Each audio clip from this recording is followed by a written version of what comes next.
July 22 కొందరికి చేదు జ్ఞాపకం.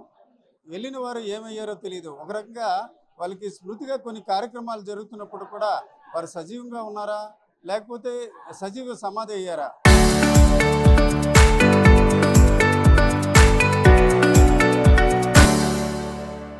ఇది అనుమానం. AN-32 సరిగ్గా చూసుకుంటే 10 ఏళ్ల క్రితం జరిగిన ప్రమాదంలో ఈ చాలా మంది చనిపోయారు. అందులో నేవల్ NEDకి చెందిన ఉద్యోగులు చనిపోవడం జరిగింది. అందులో మనం చూసుకుంటే ఇతని పేరు సాంబమూర్తి. సాంబమూర్తితో పాటు చిన్నారావు గారితో పాటు నాగేంద్రతో పాటు ఈరోజు చూసుకుంటే ప్రశాంత్. వీరందరూ కూడా మృత్యువాత పడ్డారు. మరొక వ్యక్తి చూసుకుంటే మహారాణాతో పాటు చూసుకుంటే భూపేందర్ సింగ్తో పాటు చూసుకుంటే సేనాపతి. మొత్తం ఈ ఏడుగురు ఉద్యోగులతో పాటు ఈరోజు చూసుకుంటే శ్రీను. ఇతను కూడా ఈరోజు 10 ఏళ్ల క్రితం AN-32 ఏదైతే పోర్ట్ బ్లెయిర్ సమీపన అంటే చెన్నై నుంచి పోర్ట్ బ్లెయిర్ వెళ్తుండగా అండమాన్ వెళ్తుండగా ఒకసారిగా నీటిలో వెళ్ళిపోయింది. దీంతో ఆ సంఘటనలో చాలామంది సజీవ సమాధి అయ్యారు. అందులో వీరు కూడా 8 మంది ఉద్యోగులు ఉన్నారు. ఈ దశలో ఈ శ్రీనివాస్ సంబంధించిన తల్లి కూడా ఉన్నారు. 10 ఏళ్ల క్రితం జరిగిన సంఘటన అట్లాగే కొడుకు సంబంధించి కొన్ని జ్ఞాపకాలు కూడా ఆమెలో ఉన్నాయి. అమ్మ చెప్పండి, మీ అబ్బాయి ఆ రోజు జరిగింది కదా, జరగడానికి ముందు ఏం మాట్లాడారు? అతను మీతో ఎట్లా ఉండేవాడు? బాగానే ఉన్నాడు. మా ఇంట్లో బాగానే ఉండేవాడు. అసలు నన్ను ఒగ్గి ఎక్కడికి వెళ్ళేవాడు కాదు. ఎందుకురా బాబు ఇప్పుడు వెళ్ళిపోతున్నావు అంటే, నేను 10 రోజులకేనమ్మా వెళ్ళి వచ్చేస్తాను, నువ్వేం భయపడకు అని నాకు చెప్పాను. వెళ్ళిన తర్వాత బండి ఎక్కిన తర్వాత నాకు ఒంట్లో బాగలేదు. అప్పుడు అమ్మ అయితే నేను ఇంకో అబ్బాయి తందా డబ్బులు పంపిస్తాను, నువ్వు హాస్పిటల్కి వెళ్ళు అనేసి నాకు చెప్పాడు. అలాగేనమ్మా అన్నాను. వెళ్ళేదాకా ఇంకా నాకు వెనక్కి తిరిగి చూడకన్నా నాకు బాగా చెప్పుకొని వెళ్ళాడు, కార్నే తిరిగేదాకా. అలాగే సరేనా అనేసి వండేసి పెట్టాను బాక్స్. నైట్కి మధ్యాహ్నం కూడా పెట్టాను బాక్స్. బట్టలు కూడా నేనే సర్దాను అన్నీ. వెళ్ళిన తర్వాత బుధవారం వెళ్ళాడు.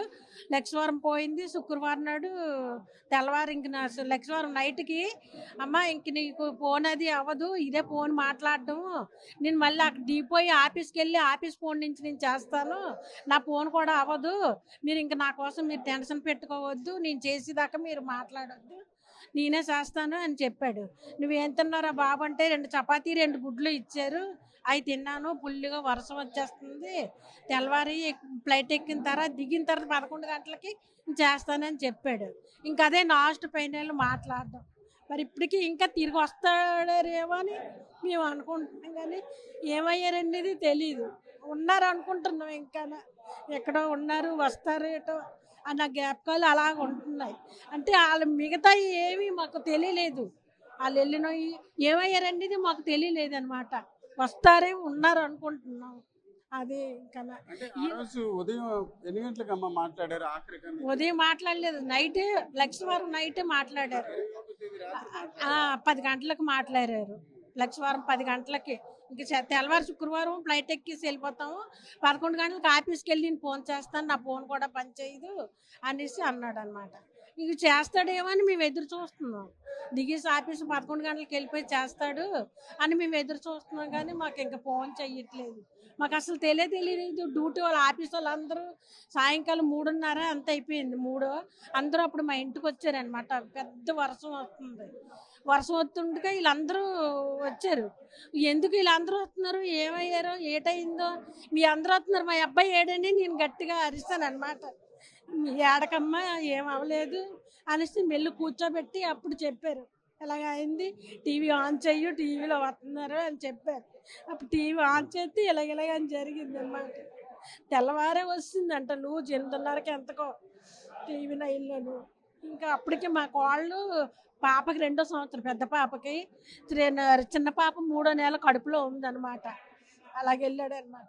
నువ్వేం బెంగపడకమ్మా, నేను 10వ తారీఖు కల్లా మళ్ళీ తిరిగి వచ్చేస్తాను అనేసి అన్నాడు. ఇంకంటే వస్తాడేమో అనుకుంటున్నా నేను, ఇంకానైతే లేడని అనుకోలేదు.